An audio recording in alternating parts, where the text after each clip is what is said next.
નમસ્કાર, મનસુખભાઈ માંડવિયા.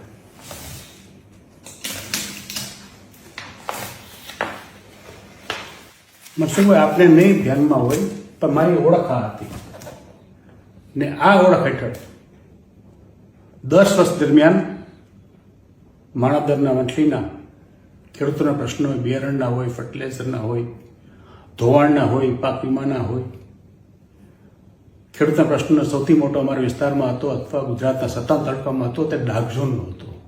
તે dark ઝોનનું movement 3 સુધી ચલાવ્યું હતું. ડાર્ક ઝોન ઉઠાવી હતો તે જુનાગઢ માટે 600 કરોડનું અભિયાન સરકાર પાસે પાછા લેવાના, જુનાગઢમાં લોકશાહી અભિયાન ચલાવ્યું આખા જિલ્લામાં, ને આ સિવાય જુનાગઢના ગરીબો વંચિતો માટે એક બીપીએલ સહાયતા અભિયાન ચાલુ કર્યું હતું.